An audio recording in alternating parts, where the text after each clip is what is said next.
자신이 가장 사랑했던 사람에게 우리가 배신을 당한다면 어떤 마음이 들까요? 어쩌면 그 사람의 배신은 우리에게 믿어지지 않는 현실로 다가올 것 같습니다. 아니, 믿고 싶지 않은 그런 현실처럼 여길지도 모르겠습니다. 어떻게 그가 그럴 수 있지? 아닐 거야. 그럴 리가 없어. 내가 오해하고 있는 걸 거야 라는 식의 말들이 우리의 마음과 생각 속에 가득 차지는 않을까요? 그렇게 생각하다가 사랑했던 그 사람의 배신이 진짜였음을 알게 되었을 때 우리에게 찾아오는 충격은 그야말로 말할 수 없는 고통 그 자체가 아닐까 싶습니다. 이 시간 짧게나마 기도하는 것은 함께 말씀을 나누는 사랑하는 여러분들의 생애와 삶에는 이런 아픔이 없기를 하나님께 기도드립니다. 오늘 시편을 노래한 다윗, 그는 성경의 인물들 가운데 단연코 손에 꼽히는 신실한 사람입니다. 그와 견줄 사람이 몇이나 있을까요? 하나님으로부터 내 마음에 합한 자라는 칭찬을 받은 유일한 사람이었습니다. 하지만 그의 삶을 성경을 통해 들여다보면 그는 일평생 수많은 원수들이 그와 함께 했음을 우리는 보게 되는데요. 그런 의미에서 어떤 원수가 나타나는 것은, 그에게 원수가 출현되는 것은 너무나도 자연스러운 일상이 아니었을까라는 생각이 듭니다. 하지만 아들 압살롬의 원수됨은 자신이 그토록 사랑했던 부하, 자신이 모사로 섬겼던 아히도벨의 그런 반역을 통해 자신 앞에 원수로 나타남은 이전에 자신이 만났던 원수와는 전혀 다른 마음으로 그에게 다가왔을 것입니다. 이런 상황 앞에서 다윗은 무엇을 할 수 있었을까요? 다윗의 상황이 조금 우리의 상황이 조금 되어보면 좋겠는데요. 자녀와 사랑했던 친구가 지금은 나를 죽이기 위해서 둘이 역모를 꾸미고 있다는 것을 알게 되었다라고 한번 우리가 가정해 보았으면 좋겠습니다. 그 사실을 알은 우리는 어떤 마음을 가질 수 있을까요? 저는 이 말씀을 준비하면서 이 마음이 어떤 마음일지를 끊임없이 생각해 봤는데 도저히 생각이 들지 않더라고요. 왜냐하면 그러한 일은 우리의 일상에서 일어날 수 없는 그런 일이기 때문입니다. 어쩌면 너무나도 고통스러운 일이기 때문에 우리의 무의식이 그것을 막고 있는 것은 아닐까라는 생각이 듭니다.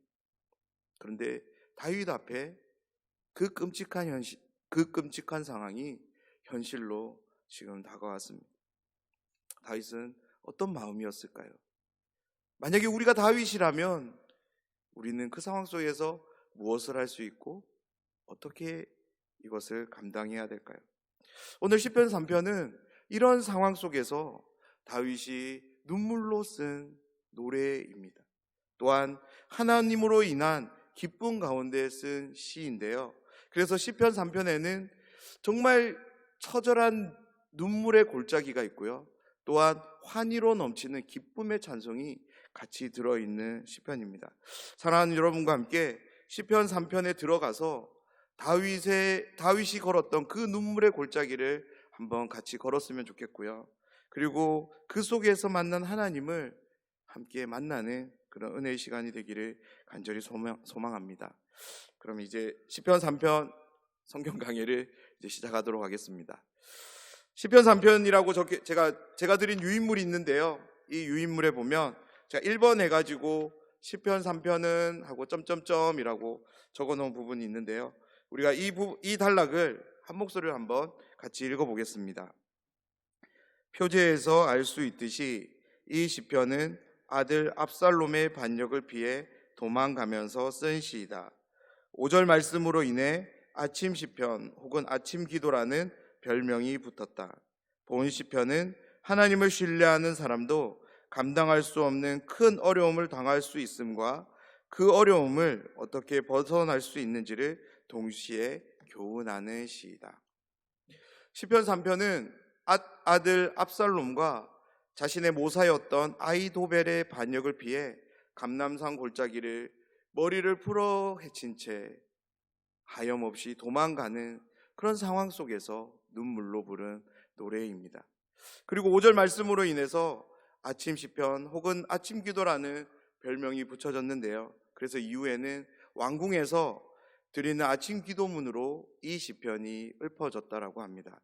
참고로 다음에 나오는 시편 4편은 저녁 기도, 저녁 시편이라는 그런 별명이 있는데요. 그래서 저녁에 드리는 기도문으로 읊어졌다고 합니다. 시편 3편을 우리가 한번 읽어보면 이 시편은 우리에게 한 가지 생각을 깨뜨리는데요.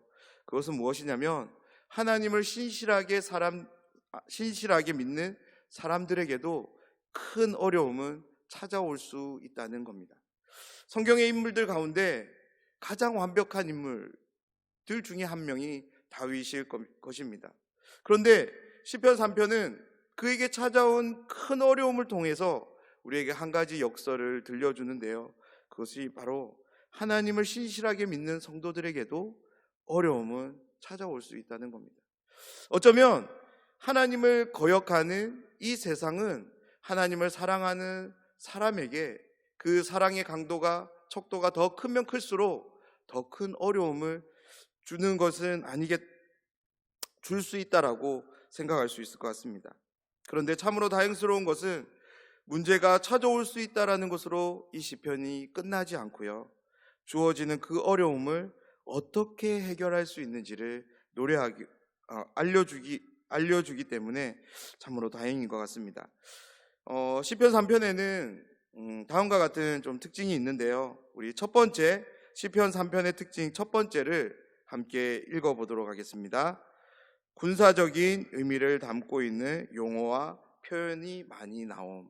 시편 3편은 짧은 시편임에도 불구하고 유독 이런 군사 용어적인 단어들이 많이 나옵니다. 대적이라고 하는 표현도 그렇고요. 원수들, 머리를 드심, 방패, 에워싸다, 진을 치다, 뺨을 때리다, 그리고 구원 등 이런 단어들은 전쟁과 함께 생각해 볼 수 있는 단어들입니다. 그렇다면 시편 3편에는 왜 이렇게 군사 용어들이 많이 나왔을까요? 그 이유는 압살롬의 반역이, 아이도벨의 반역이 그냥 단순한 반역이 아니라 정치적인 쿠데타임을 이 시편은 알려주기 위해서 이런 단어들을 일부러 많이 사용했습니다.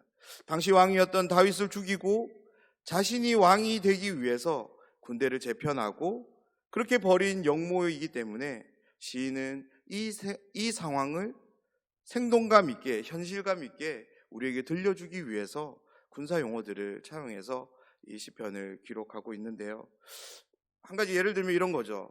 우리가 전쟁 영화를 만든다고 했을 때 전쟁 영화에는 진짜 총이 있어야 되는 거죠. 대포도 나와야 되고요, 탱크도 나와야 되고, 이렇게 정말로 전쟁을 묘사할 수 있는 사물들이 나와야 되는 거죠. 그런데 만약에 전쟁 영화를 만드는데 군인이 총이 아닌 젓가락을 들고 있다고 한번 생각해 보십시오. 대포를 쏘아야 되는데 나팔을 불고 있다고 한번 생각해 보시면 좋겠습니다. 아무리 감독이 잘 연출을 하고 주연 배우들이 잘 연기를 했다 하더라도 우리는 그 영화를 보면서 전쟁을 생각하기는 어려울 것입니다.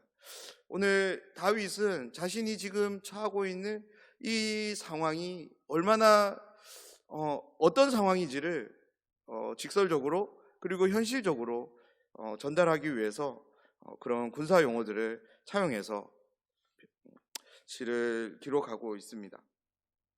그리고 또 한 가지 특징이 있는데요. 시편 3편은 사무엘하 내용과 이렇게 평행 구조를 이룹니다. 그래서 시편 3편을 조금 자세하게 이해하기 위해서는 사무엘하에 어떤 내용이 나오는지를 한번 보면 좋은데요. 제가 표로 한번 그려봤습니다. 그래서 시편 3편의 내용과 사무엘하에 나오는 내용을 제가 이제 평행 같이 볼 수 있도록 제가 표로 만들었는데요. 시편 3편 1절은 대적들에 둘러싸이는 다윗의 모습을 기록하고 있는데요. 이것이 사무엘하 16장 7절 8절에 나옵니다. 그리고 3절인 이제 머리를 드시는, 하나님이 이제 다윗의 머리를 드실 것을 노래하는 장면은 이제 사무엘하 15장 30절에 나오고요.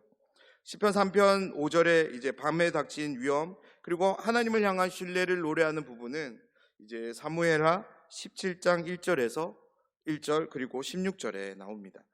그리고 시편 3편 6절에 이제 대적들에게 포위당한 그러한 절박함을 나타내고 있는 장면은 사무엘하 15장 13절과 17장 11절 이렇게 두 곳에서 나옵니다. 그리고 시편 3편 마지막 절인 8절에서 다윗은 최종적인 어떤 승리에 대한 이야기를 담는데요.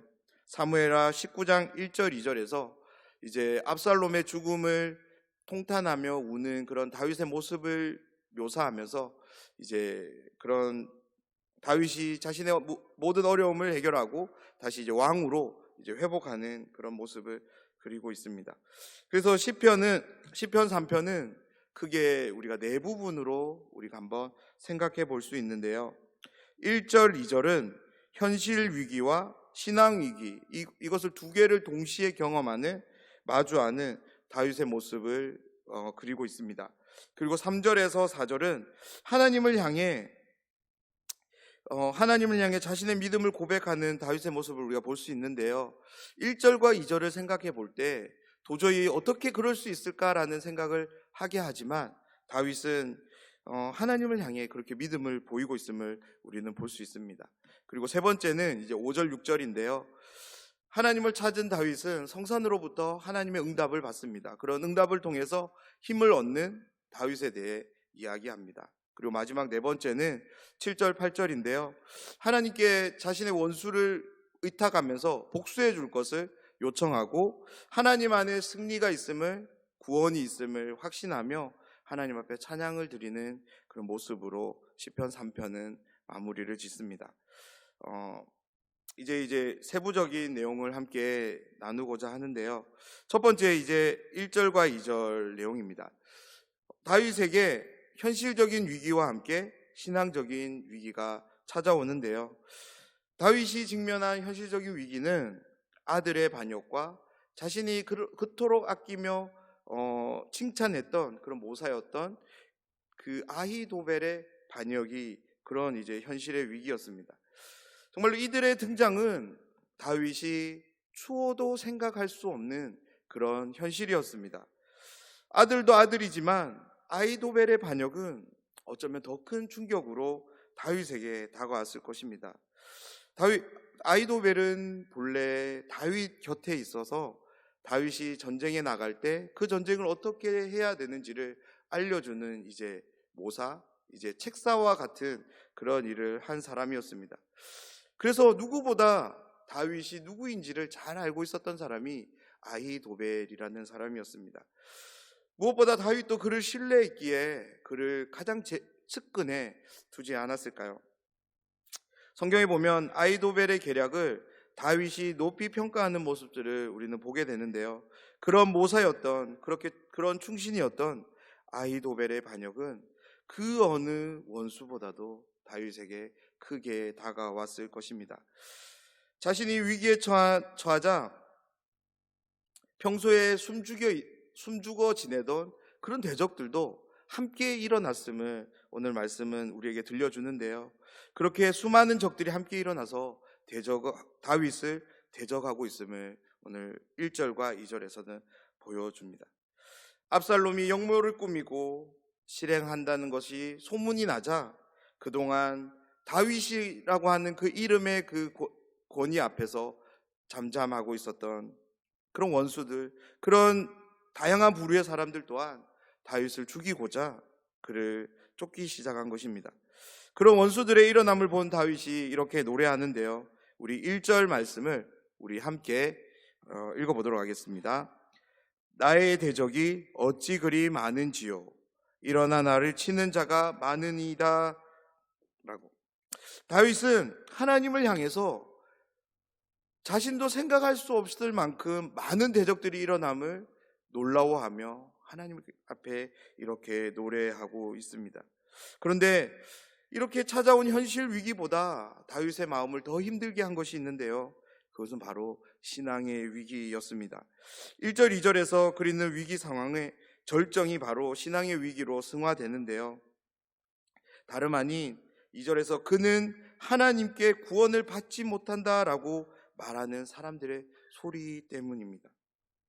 다윗을 치려는 자들이 많은 것도 그에게는 큰 어려움이었지만 다윗을 더 크게 어렵게 만든 것은 많은 사람들이 자신이 하나님께 구원을 받지 못한다라는 그 말 때문이었습니다. 일평생을 하나님의 선하심을 맛보며 살아온 다윗, 왕궁에 거하기보다 하나님의 문지기로 있는 것이 더 좋겠다라고 고백했던 다윗, 그에게 있어서 하나님은 절대적인 분이셨습니다. 절대적인 존재였습니다. 하나님에게도 다윗은 내 마음에 합한 자라고 할 만큼 하나님께 소중한 사람이 바로 다윗이었습니다. 그런데 그의 귀에 청천벽력과 같은 소리가 들리는 것입니다. 너가 그토록 존귀하게 여기는 하나님이 너를 구원하지 않으실 거야 라는 말입니다. 너는 하나님의 구원을 받지 못할 거야 라는 말이 그에게 들린 것입니다. 정말이지 다윗은 이 말을 듣자 억장이 무너지는 그런 심정이었을 것입니다. 정말 그의 마음은 만신창이가 되는 그런 상태였을 것입니다. 사랑하는 아들이 자신의 목을 노리고 그토록 마음을 준 충신도 자신의 목을 누리고 있는지조차 몰랐던 수많은 무리가 자신의 목을 노리는 상황 속에서 유일한 희망의 빛이신 하나님마저 자신을 버리는 그 상황은 정말이지 미칠 지경이었을 것입니다. 제가 가로 4번을 해놨는데요. 4번을 우리 함께 읽어보도록 하겠습니다. 다윗에게 찾아온 위기는 현실의 위기요 신앙의 위기였음. 그렇습니다. 지금 다윗은 현실의 위기 가운데 신앙의 위기를 겪고 있습니다. 사랑하는 여러분, 혹시 이런 위기를 동시에 겪어본 적이 있으신가요? 그때 여러분은 어떻게 하셨는지요? 우리 성경을 보면 2절 뒤에 셀라라는 말이 나옵니다. 우리가 시편 읽을 때마다 이 셀라라는 말을 보면서 도대체 이것을 읽어야 되는지 안 읽어야 되는지, 그러면 이것은 어떤 의미인지 참 많이 궁금했을 텐데요. 제가 오늘 말씀을 준비하면서 이 단어를 한번 연구해 봤습니다. 그런데 참 실망스러운 것은 아직까지 성경학자들이 이 셀라가 어떤 의미인지 정확하게 알아내지는 못했다고 합니다.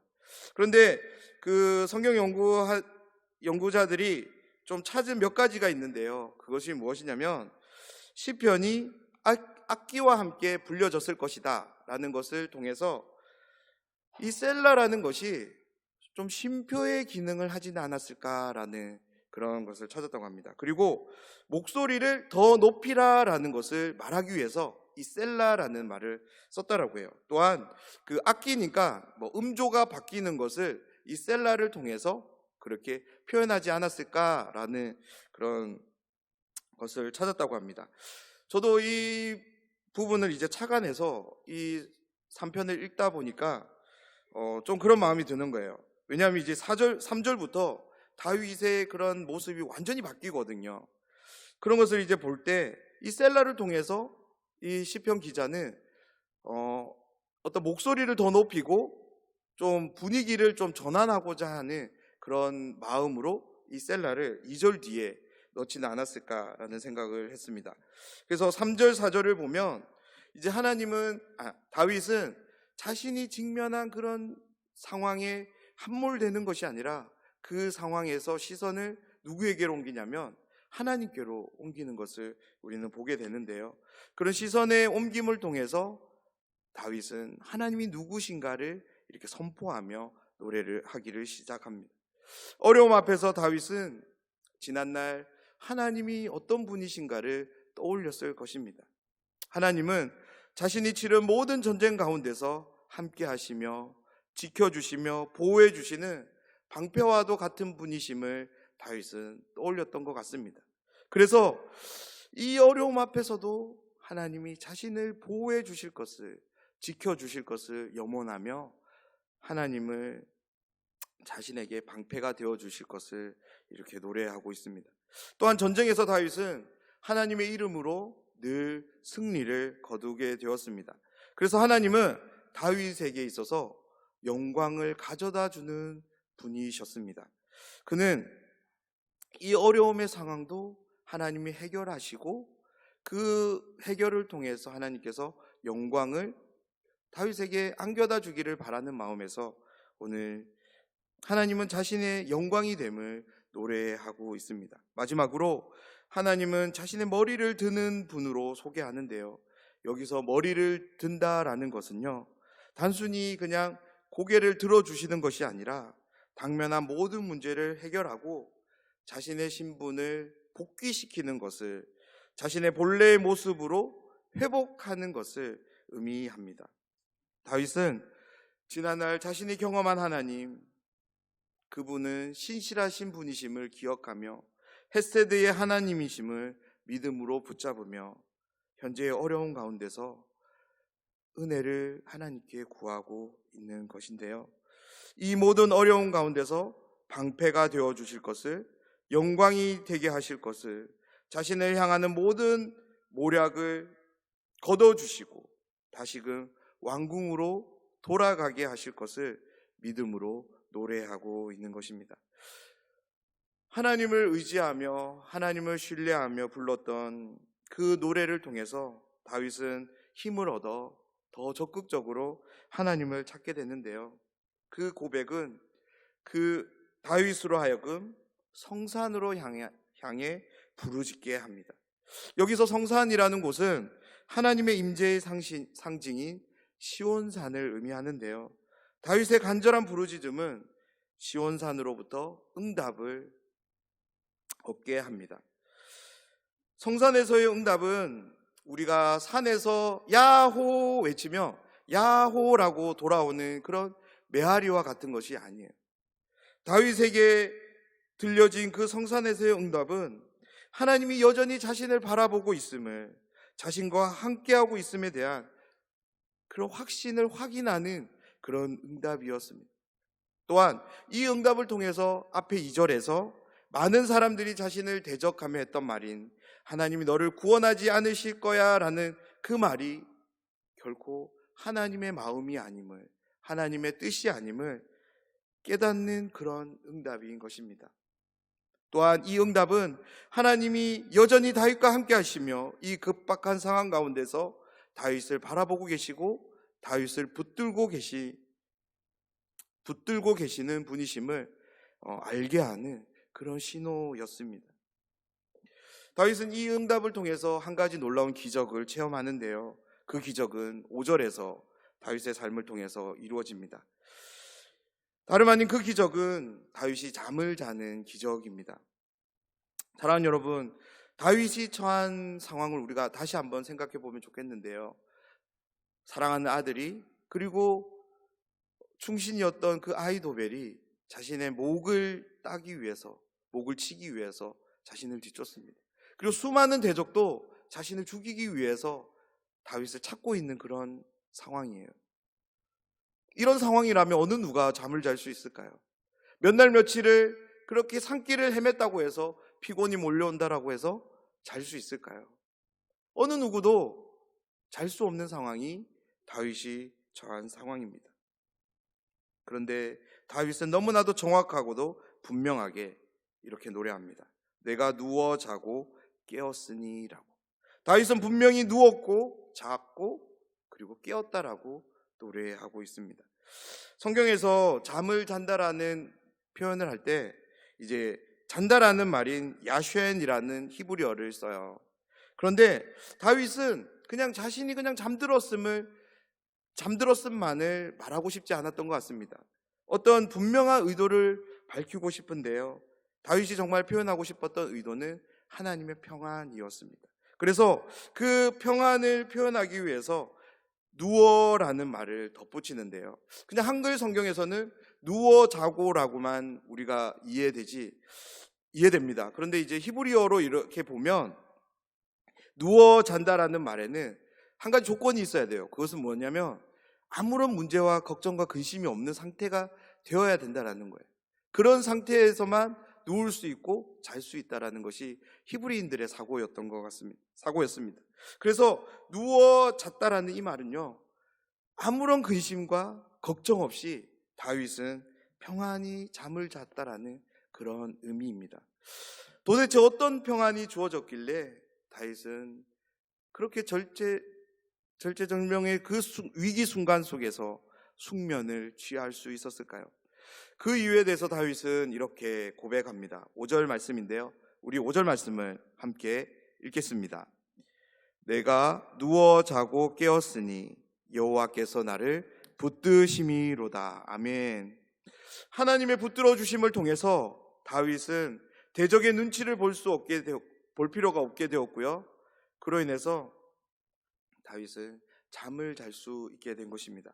자신이 잠을 자더라도 자신을 위하고 계신 하나님께서 자신을 붙들고 계시기 때문에 대적이 쳐들어온다 할지라도 자신의 생명이 안전할 것을 확신했기에 다윗은 평안히 잠을 잘 수 있었다라고 노래하고 있습니다.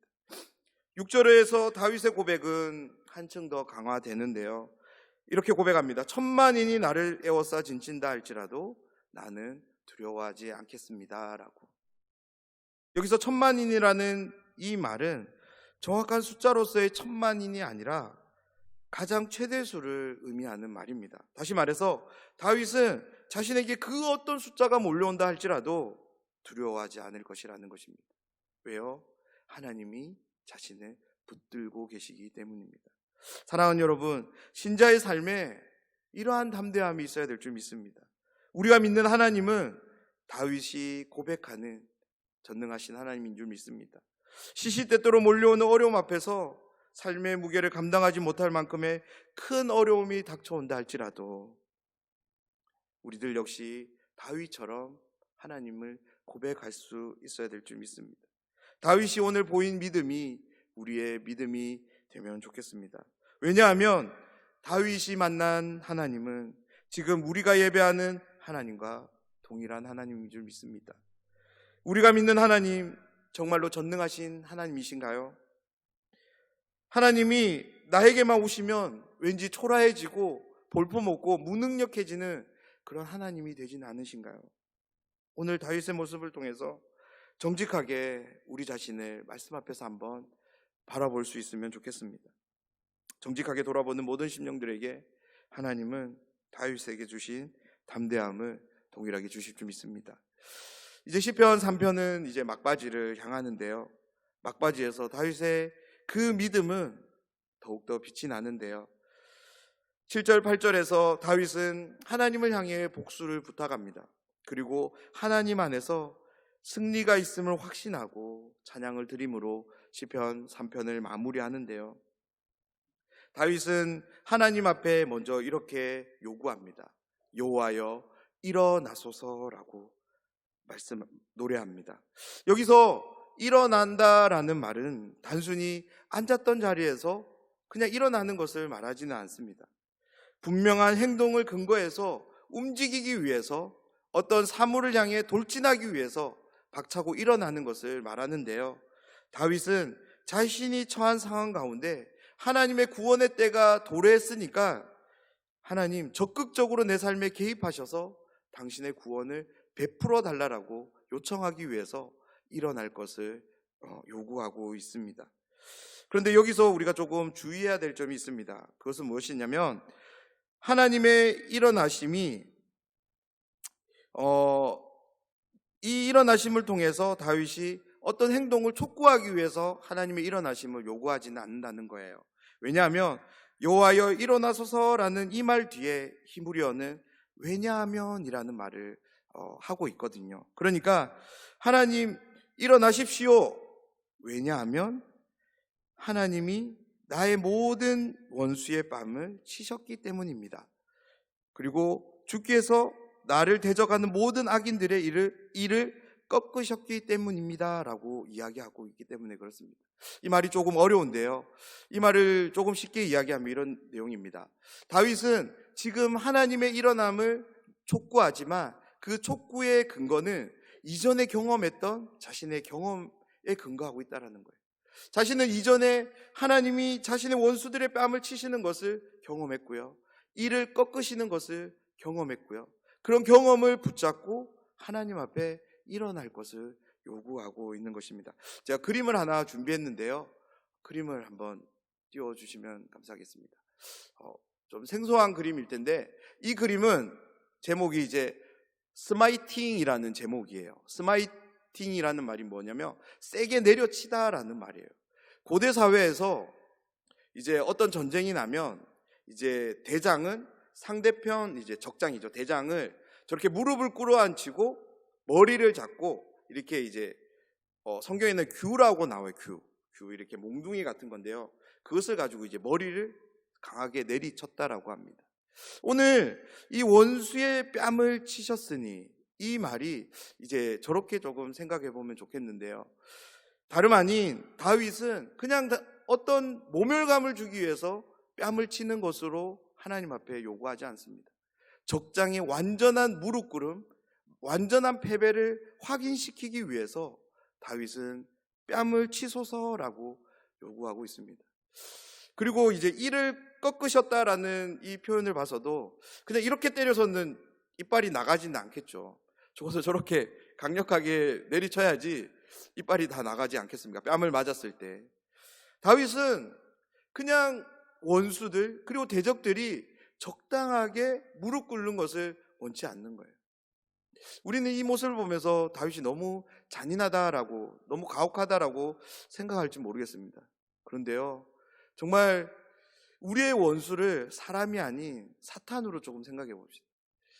하나님이 우리의 원수인 사탄을 무릎 꿇게 하실 때 적당히 뺨을 때리면서 그냥 무릎 꿇기를 우리는 원해야 될까요? 그렇지 않죠. 완전한 패배를 고백할 만큼 강력하게 하나님이 내리쳐 주기를 원하지 않겠습니까? 다윗은 자신을 향하는 그런 원수 앞에 그렇게 고백하고 있습니다. 그런 다윗이 정말 하나님께 마지막으로 드릴 수 있는 것이 있다면 그것은 하나님께 은혜를 구하는 것입니다. 다윗은 이 모든 것이 하나님께 있음을 고백하고 하나님께 은혜를 구하면서 노래를 마치는데요. 이렇게 노래를 마칩니다. 구원은 여호와께 있사오니. 다윗의 이 고백이 너무나도 정말 멋지다는 생각이 듭니다. 구원은 여호와께 있으니. 구원이 하나님께 있음을 아는 사람들은 어떻게 살아갈까요? 다윗처럼 살아갈 수 있게 될 줄 믿습니다. 오늘 시편 3편은 이런 내용으로 쓰여진 노래입니다. 오늘 시편을 통해 다윗의 마음이 조금 느껴지시나요? 시편 3편을 노래했던 그 다윗의 심정이 저를 거듭하면서 어떻게 바뀌어 가는지가 조금 느껴지시나요? 다윗의 이 심경의 변화는 그냥 단순한 자신의 흥이 아닌 하나님이 누구신지에 대한 분명한 지식을 통해서, 확신을 통해서 이렇게 승화되었음을 꼭 기억하셨으면 좋겠습니다. 또한 무엇보다 다윗의 이 시선의 이동이 우리의 마음에 새겨졌으면 좋겠는데요. 사랑하는 여러분, 우리의 삶에도 큰 어려움이 찾아올 수 있습니다. 그 어려움이 찾아왔을 때 그 어려움에 우리의 시선이 함몰되지 않기를 간절히 소원합니다. 즉시로 눈을 돌려 하나님을 향할 수 있는 우리가 되면 좋겠는데요. 이런 맥락에서 두 가지를 조금 마음에 새겼으면 좋겠습니다. 먼저는 우리 함께 자막을 준비했는데요. 함께 읽어보도록 하겠습니다. 절체절명의 위기 속에서 믿음은 발휘되어야 합니다. 절체절명의 위기 속에서도 우리의 믿음은 발휘되어야 합니다. 다윗은 지난날 자신과 함께한 하나님에 대한 그런 경험들, 그 경험이 그의 삶의 지식으로 함께했습니다. 그 지식은 그냥 단순한 지식으로 머물러 있지 않았고요. 자신 앞에 어려움이 찾아왔을 때 믿음을 붙잡도록 도움을 줬습니다. 사랑하는 여러분, 하나님을 아는 지식이 우리에게 너무나도 중요한 이유가 있는데요. 그것은 무엇이냐면 우리의 믿음을 발휘하도록 만들기 때문에 그렇습니다. 신자의 삶은 어려움을 묵상하고 어려움을 붙잡고 어려움에 잠식당하는 삶이 아니라 그 어려움을 붙잡고 믿음으로 하나님께 나아가는 삶임을 잊지 않으시는 여러분 되셨으면 좋겠습니다. 다음으로 두 번째인데요. 함께 읽겠습니다. 다윗을 붙드셨던 하나님은 나를 붙드시는 하나님입니다. 우리 한 번 더 해보겠습니다. 다윗을 붙드셨던 하나님은 나를 붙드시는 하나님입니다. 다윗이 하나님을 신실하게 붙잡을 수 있었던 것은 다윗의 믿음만은 아닙니다. 다윗이 하나님을 붙잡을 수 있도록 하나님의 신실하심이 더 큰 사랑으로 다윗과 함께 했는데요. 하나님의 이 사랑을 성경은 헤세드라고 표현하고 있습니다. 다윗이 일평생 하나님을 붙잡을 수 있었던 것은 하나님의 헤세드 사랑이 다윗을 붙들고 있었기 때문인데요. 다윗을 향한 그 붙드심은 동일하게 지금 우리를 향하고 있는 줄 믿습니다.